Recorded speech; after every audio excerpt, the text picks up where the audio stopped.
And we are live.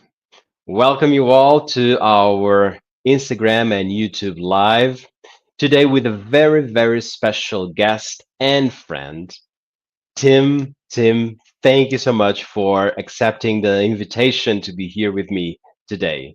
How are you? I'm great, Nuno. It's always good to be with you. Thank you. Likewise. So the lives during this month will have the main subject of the detox because we're going to have a detox challenge that will start at the beginning of next month. And the main intention of these lives is to bring perspectives, points of view, experiences, so we can make the Q&A before starting the actual detox challenge. And here, almost like sitting on a coffee table and talking about the subject, we do it live for our followers. So, Tim, the first thing that I want to ask you is, um, what is how did detox, the challenges of 1 week, 2 weeks, they started in your life? Okay, how was your personal approach to the subject? Um, I, I can't remember the first time or how long ago it was that the first time I ever did any kind of uh, a detox type of thing. Um, over the years, I've done like before we had it formalized as a an event or an activity for us all to share the experience together. I did a lot on my own, and just the whole thing. Like, I think the first time was like um, probably 30 years ago. Uh, to try to go a whole week without eating any sugar, um, and I'd read about it somewhere that you know you know, we're all addicted to sugar in our diets, Hmm. most likely. Uh, and just to try to see how how you could eat for a week and not eat any refined sugar. Well, it turned out that was really difficult. Not the actual eating without sugar, but finding food without sugar, Yeah. because sugar gets put into everything, even the bread, the you know, things that you would not think of as being sweet or full of sugar, full of sugar. So, Hmm. it was a Yeah. real education for me. And I think that's one of the benefits of just doing a detox is like learning about Hmm. food. Now, food is just one part of a detox thing, but when you think about sugar and salt and these kind of things that like get into the diet, that they make food, commercially prepared food especially, is what Yeah. I'm talking about, um, you know more tasty and brings people back for more. It's going to be the sugar, the fat, and the salt. And so Yeah. those kind of things in our diet are hard to avoid unless you learn to cook for yourself, which I Yeah. decided to do. And it's really like that. My learning to cook came out of that experience. So it was a trigger point, like avoiding sugar and then checking the labels, and then they were polluted by the bad ingredients, as if we can say that. And then a good way to avoid pre-cooked food is do it yourself. Grab whole foods and prepare your own food so you can have a bigger control of what you are eating, right? right, Yeah, right, and because checking the labels is kind of a thing to do for life, right? right, and you know, that's a challenge just in itself, because when you look at a label of a food product that you're going to buy, I mean, I don't know if it's the same in other countries as much as it is in the US, but in the US, it's a law. You have to like put the ingredients on Hmm. the package, and if one of the rules I kind of like have for myself that I try to follow is number one, if there's more than like a half a dozen ingredients, it's probably not good. Number two, if pronouncing the ingredients is difficult, it's probably not good. So the fewer ingredients, the better, because all those other ingredients are usually variations of salt or sugar Yes. and also preservatives. And preservatives in chemicals and things that aren't actually found in nature. These kind of things, the over the last 50 years have become really, really prominent in prepared foods. So I guess we have to wonder what's the uh, what's the good or the bad that goes along with those things, and I'd rather avoid them because I kind of think that, my thinking is that things that aren't found in nature probably aren't things that we should be eating. Yes, yes, yes. That's so true. And for those who don't know you, you work with us at the Rose Meditation. You are one of our teachers, but you do have your professional experience of a physician, so a doctor, right? So when, like, what you just said, like, if you don't find it in nature, avoid it. Kind of a mantra that you can do for your personal choices regarding nutrition. But the subject of detox and taking care of what you eat probably have changed in the medical world throughout the years. And with your experience, how how was this transition of knowing that many times you are hurting yourself, hurting your body with the food that you are eating or with the habits that you have, and how important it is nowadays to take care of health with food. And so probably the things change throughout the years, and in your perspective as a doctor too, how was that change? Did it change a lot? How was it? Well, it's interesting. In medical school, they don't really teach you much about nutrition. Shocking. Oops. Oops. At least when I went to medical school. And, you know, there are, chronic diseases that are very sort of diet dependent in terms of management. Diabetes being a big one, hypertension Hmm. another one. Um, so, telling the medical students, yeah, the diabetics, they can't eat simple sugars. They need to eat more complex things, and they need to watch their diet. They can only, they have to, but they don't.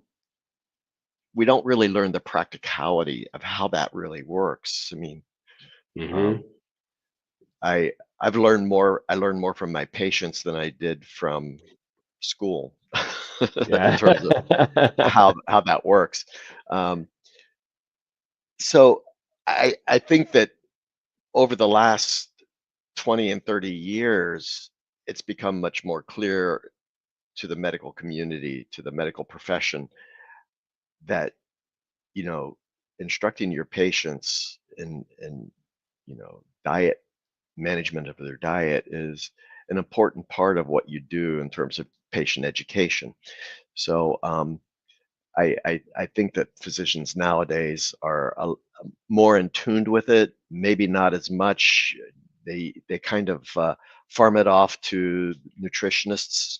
People who are trained specifically in that, um, and a lot of times referring people to a nutritionist for um, counseling and education about Yeah. diet.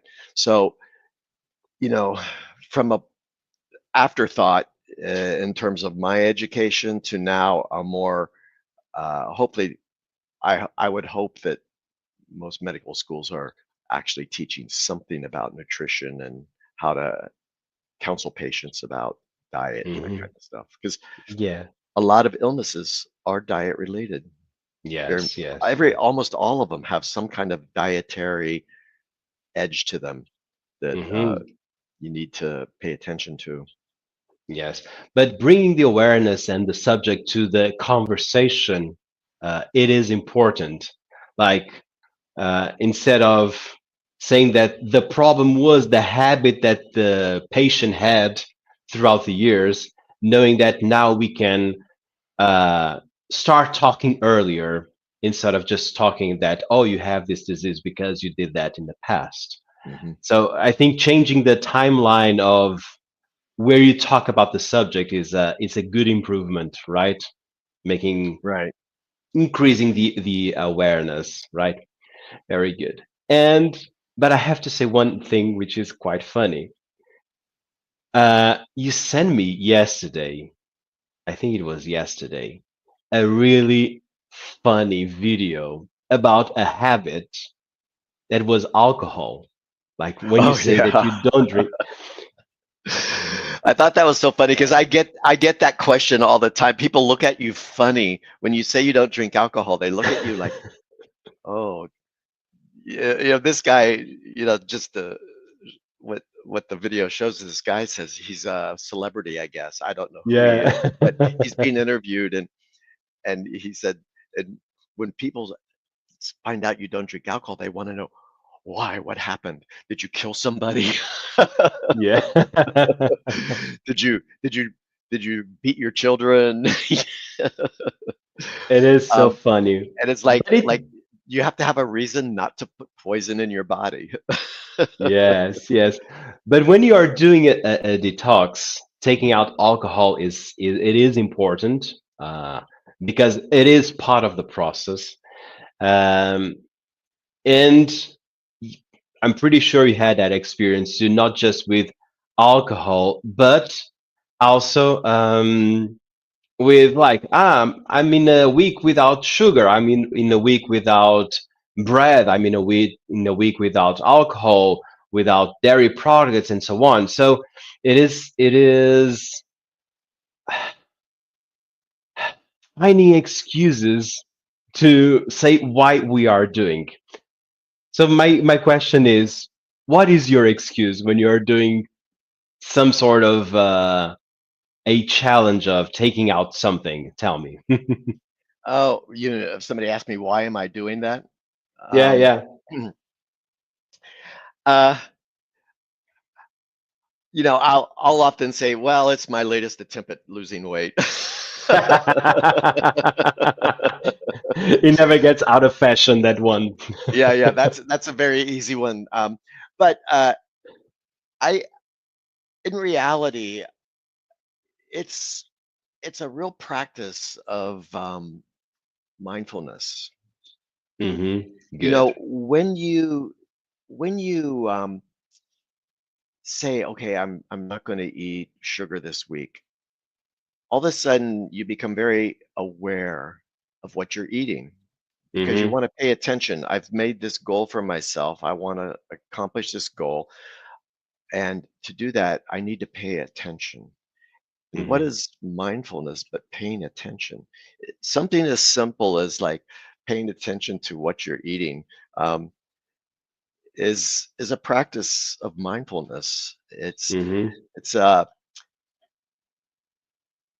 it's if you've never done it before, I just invite you for one day, somebody who's might be listening, to just go for one day and try to be aware of like where is there sugar in your diet or where is Yeah. there salt or where one thing. It could be very simple, but when you all of a sudden realize, you know, where it is and what you're eating and then how you're feeling, how does it make you feel if you realize you eat something and you realize, oh, I just ate something with sugar. I can actually feel the difference. Yeah. It's it's really an amazing way to sort of like reestablish and nurture that mind body connection, you know. Good. Good. And that's like so much of what we do when we practice meditation, practice Yeah. the other techniques in the DeRose method. It's all about learning about Hmm. yourself. Good, good. And pretty sure that that's one of the reasons why the subject of detox and meditation, they are so close to each other. And if you can share with us, what are the good side effects, for example, when you are doing a detox and your meditation practice? What happens to you Ah, well, in terms of the effects of detox on on meditation a practice, meditation practice? Yeah. Hmm. yeah, yeah. Well, it could be very interesting. Meditation practice. I practice meditation every day, um, and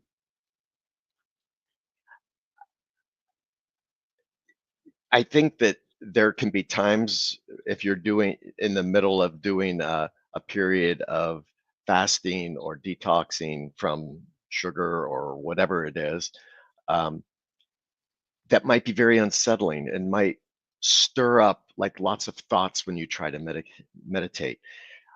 But if you can get through that and keep, I mean, it's an opportunity to just keep practicing, right? The practice is going back to practicing whatever the technique is.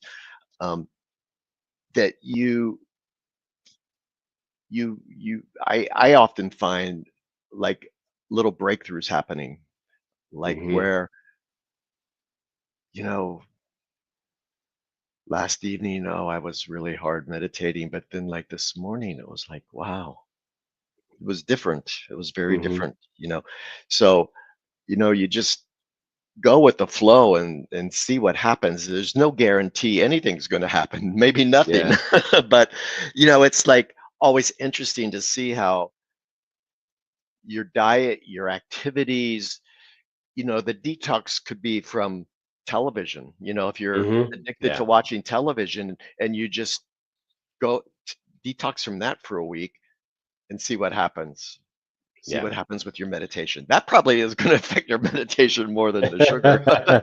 Yeah. I think we become more uh, aware of making assessments from time to time during the day instead of just going autopilot the whole day and let's do this, let's do that, and even the meditation practice, you just jump into the yoga mat and then you do your practice. But when you are in a detox challenge, you are always observing and you are always making assessments of how's my mood, how's my vitality, uh, how what is happening besides just changing my diet Yeah. for How seven is days, for example, right? Right. How is that making me feel? How is that making my mind work? How's that making um, my body work? You Hmm. know, Yeah, yeah, so that's being digestion. aware of How all those much? things. Yeah, that's true. That's true. We are aware, but it just amplifies, right? It is a moment that you amplify those perceptions.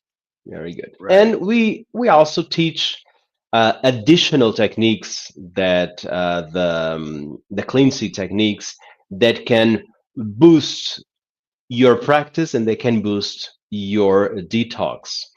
And they are really powerful techniques that we teach in our regular classes. Hmm. The longer ones usually have those techniques, but we encourage those who are doing the challenge to intensify them. And since you have that also perspective of a doctor, uh, tell me a little bit about those techniques, how they actually work. What is happening when you do, for example, abdominal contractions in a good amount? What is actually doing to your body that pushes you into a cleaner version of yourself, if that's possible? Yeah. Well, you know, I think different people practice those techniques to different levels of intensity, and your your your uh, observed effects from that will be different based on the intensity levels that you go to. And I'm not telling anybody they should go to more intense levels that are causing them distress or discomfort. It's not about Yeah. that. But when you couple, for example, fasting with something like abdominal contractions, when you fast, you really, the gastrointestinal system quiets down. You're not stimulating it with food coming through to be digested and then eliminated. Um, so doing those abdominal contractions, organs like the liver and um the other abdominal organs besides the intestines, you know, they they're at rest as well. They're not. I mean, they're all these organs are functioning, but they're the intensity of their activity. Now, the liver, for example, it helps maintain blood sugar level in periods of fasting. Hmm. Um, so, you know, stimulating the liver just by contracting the abdominal muscles, it's like giving it a little massage, a little thank you for all the work you do. A little um, kindness. yes, and in terms of the intestinal contents and stuff, moving that through, keeping that moving through, because usually for example, the colon functions in relation to eating. There's a reflex called the gastrocolic reflex. Gastro meaning stomach, colic Hmm. meaning colon. So we probably everybody notices that, like, you eat something, you go for a little walk, and then you need to go to the bathroom. Yeah. So when you're not eating, you still want to stimulate the movement of the waste through your system. So, doing those contractions can be helpful for that as well. You're stimulating the intestinal system. Hmm. Yeah, yeah. That's and of course, as you said, is not to push anyone to do them, but having the time and having the availability to do that in the context of a detox, it just you can intensify your experience. And a lot of people say, I just feel lighter. I don't know how to explain. I just feel lighter because I'm not Yeah, eating that much, or the digestion goes faster, but in a good way. It's not running. It's just, it's lighter. Everything just, it's in a more of a subtle experience and not such a dense experience like eating something heavy, having a heavy digestion, and everything takes too much time till it yeah, finishes. yeah. And it I think just, another thing to think about when detoxing like that is, aside from doing the physical techniques that we were just talking about, but mhm, also the body techniques and the breathing. Because I think yeah, when people are fasting and you do the breathing techniques, it's a whole different ball game. It yeah, especially if you do a good 10 to 15 minutes of breathing um, in a fasting state, it's really a very different. I mean, you might notice that if you uh, do a practice in the morning and you haven't had anything to eat for over 12 hours or 14 hours or something like that, it's like a very different experience than hmm, if you had lunch earlier and now you're having a practice. So, yes, yes. So that's why for those who enroll in our detox, they do have access to our 30 minutes class, which is the it's kind of the most doable class that we offer. It doesn't require a lot of space, and we have a big availability of classes running uh, 7 days a week, and it just it gives a sense of rhythm besides just thinking about food because people can get a little bit paranoid about, oh, I'm taking out of this and that, and the list is huge, and you just turn things upside down, and you have a lighter experience. Don't worry, you haven't eaten, go do a practice, then you eat something later, and you just change the where you put your focus on. And this many times gives solutions for productivity, right? Probably you've noticed that when we have a light lunch, you don't ruin the beginning of the afternoon, right? You can easily grab the things that you need to do and do it, right? And so, not only the in the context of the mindfulness as a wider vision, and having the detox, the meditation, even the abdominal contractions, how does that impact your productivity on a daily basis? Because you shouldn't take vacation for 7 days to do a detox challenge. You should keep working, right? Right. And that's one of the things that I think doing, if you've never done a detox before, doing it once is like an introduction to what the experience can be. Because ideally, you're going to figure out ways of incorporating the experience into your life on an ongoing basis, whether little changes at a time. Nobody is going to go from whatever they're eating now to like like a perfect diet of some sort, whatever that is. I mean, we don't know what everybody. The ideal diet for each person is different. Yeah.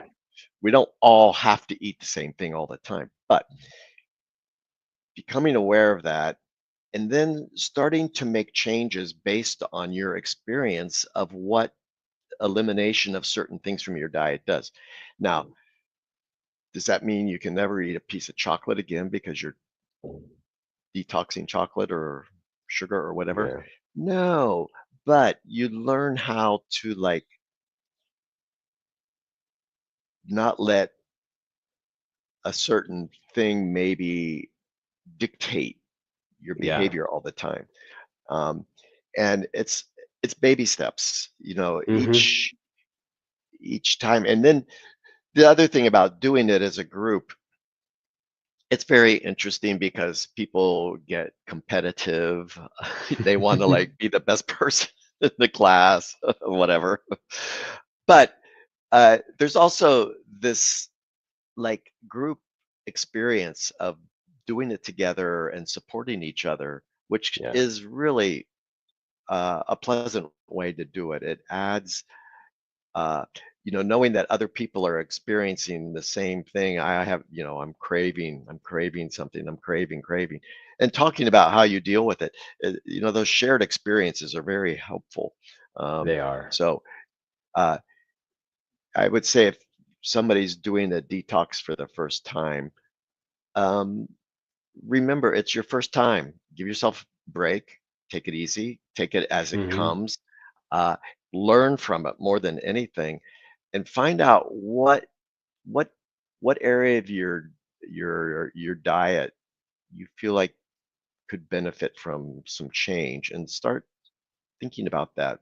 Becoming aware Yeah. of it is like the first step of making a change.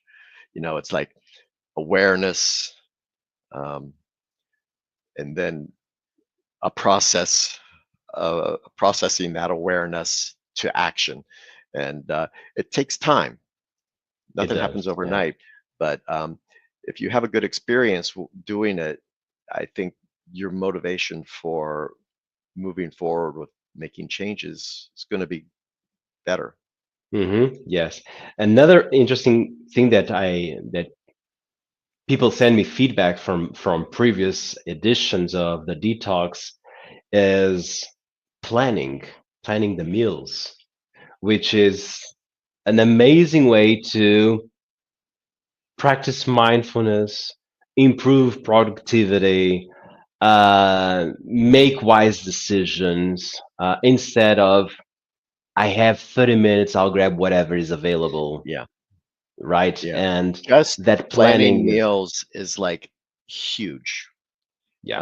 I mean, for me personally too, it's I know that the first time ever focused on that, it was like, oh, yeah, you know, especially in New York where you're go, go, go, go, go all the time. You don't have time to think about food. And, Hmm.